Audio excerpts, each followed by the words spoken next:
Hi, Rob Snow at Rob Art Illustration here, welcoming you to my YouTube channel. Like and subscribe. Think about pressing the notification bell as well, because that way you'll know when there's a new video being uploaded. Today I'm going to introduce you to a new video that I've done, a speed render. Hi, I thought I'd try something different today. I'm usually doing a caricature or another animal art or something, but I want to do some practice. It's always good to practice. Get some exercise in actually doing things live or something you're not used to doing. Maybe trying testing a new brush in Photoshop or something. Trying your skills as a different kind of artwork that you're not usually doing. And so this is what I want to do today. I've set up an object to my right. What I want to do is basically render it out as I see it, real time, and hopefully you'll see the results. What I'm going to do is I'm going to go through the process of the sketching part real time. Then I'm going to switch to time lapse to do the actual colour rendering and everything, so it's a little bit quicker for you. Hopefully you'll enjoy this, and we're going to start in a minute when I've set everything up.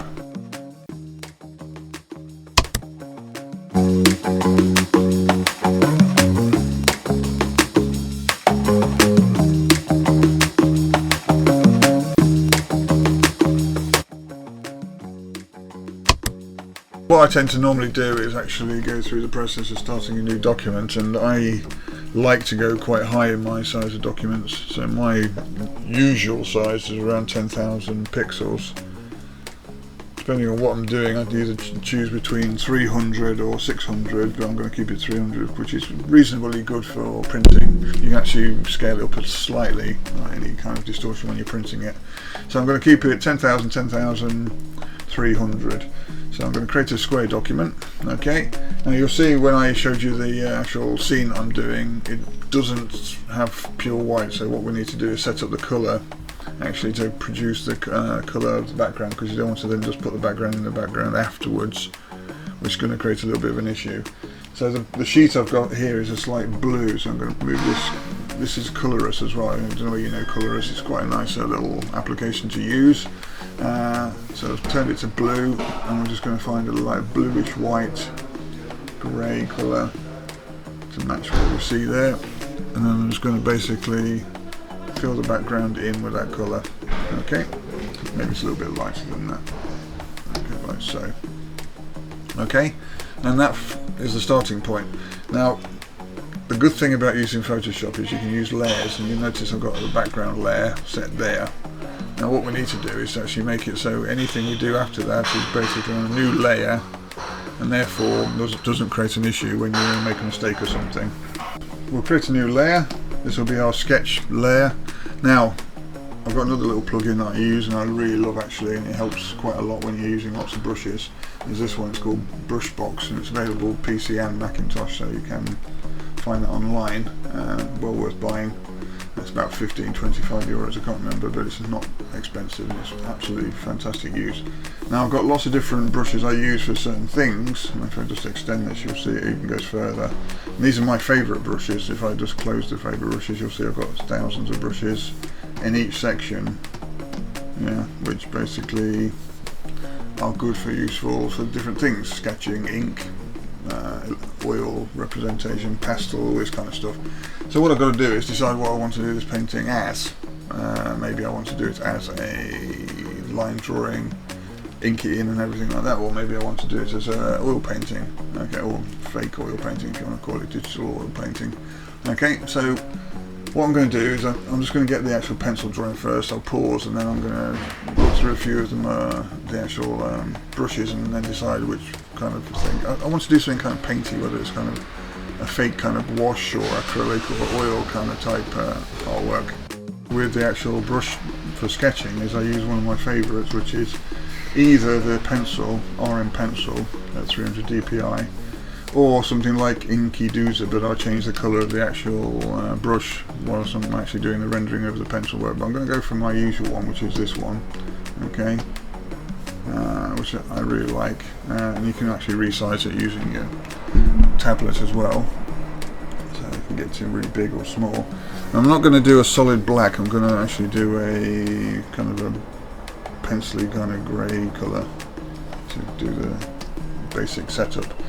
Now, if you look at the actual object I'm doing, I want I've got lots of space around it, so I've got to focus on the actual area. But one thing you notice when you're drawing pictures is you've got to look for shapes.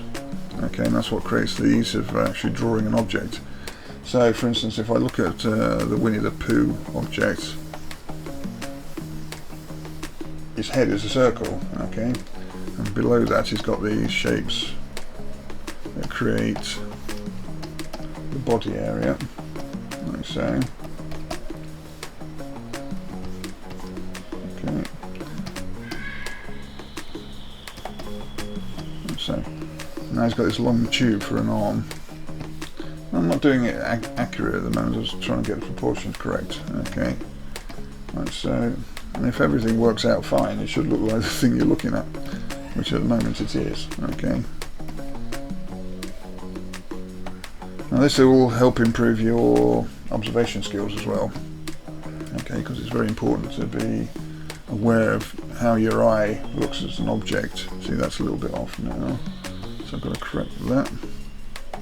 Like so. That sticks out a little bit there, but when you're doing a rough as well, you don't need to worry about the actual detailing, because what you're going to do is when you're painting it, is you're going to correct some of the mistakes in the actual pencil work as you paint, and this is the thing that makes life fun when you're painting. Moving things around, moving the colours around, moving the shapes around to correct everything you're looking at. Okay, so this is his head. Now the thing about the Winnie the Pooh, it's not a total circle, you see, he's got a kind of a forehead thing there, which has a slight ear coming out of it there, like so. And he's got this nose thing, okay, which is quite deep in the forehead, so there's quite a lot of space here, okay.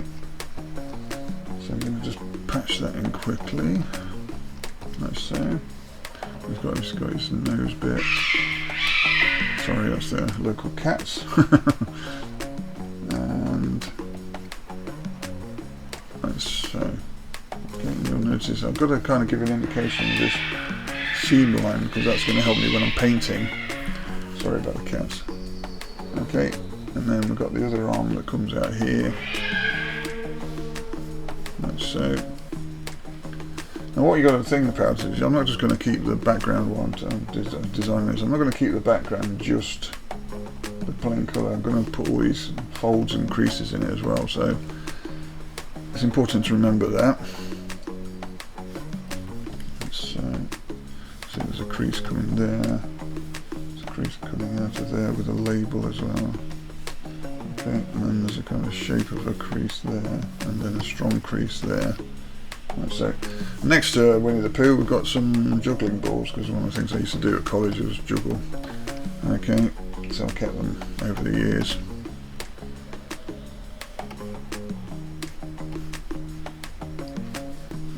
I just wanted to put them in, just add a little extra information in the picture, because I didn't want it just to be Winnie the Pooh.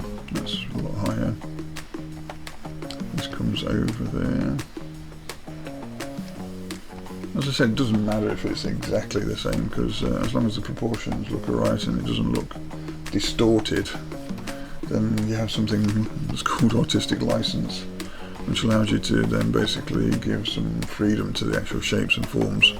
Okay, so you're basically making it look like a ball, but it's not exactly. If you took a photograph and laid it over the top, that's what I'm saying, it's not going to be exactly the same, but it's enough to make it look what you're actually looking at. Okay, that's what artistic license is basically. Now the good thing about quality juggling balls is they're not circular as well, they're kind of like a bean bag, so they have this kind of nice crushed effect as well on certain parts of it, which is good because it makes things a little bit more interesting, not just trying to paint perfect circles.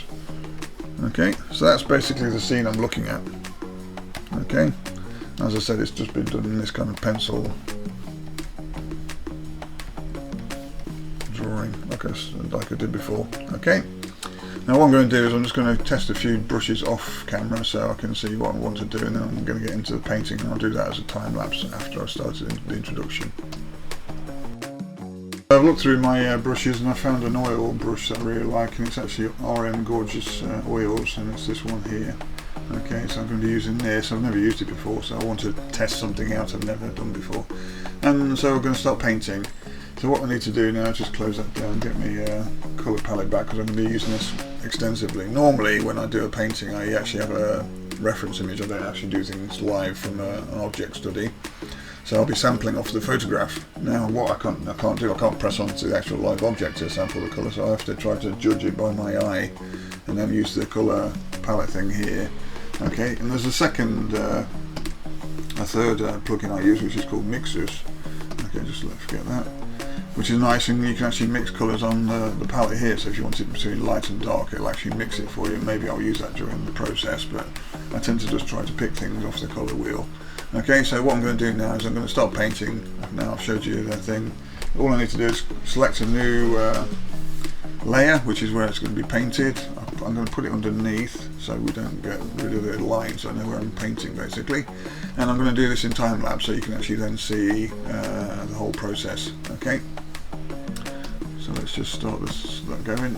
Okay, now I'm going to choose the base colour, which is this kind of ochre yellow, and I'm going to start painting. Okay, that's like this.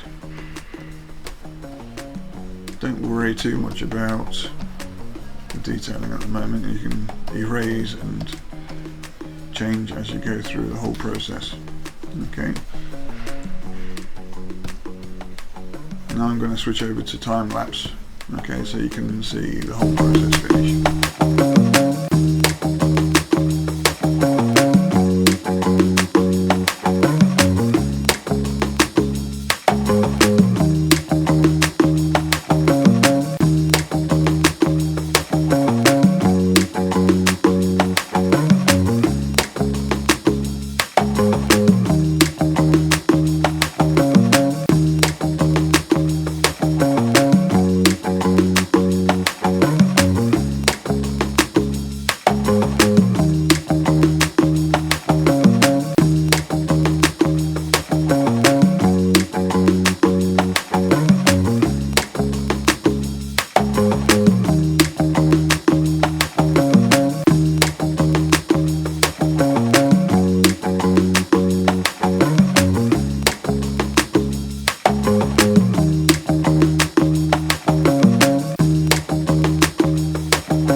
Okay, so there we have it, the final image.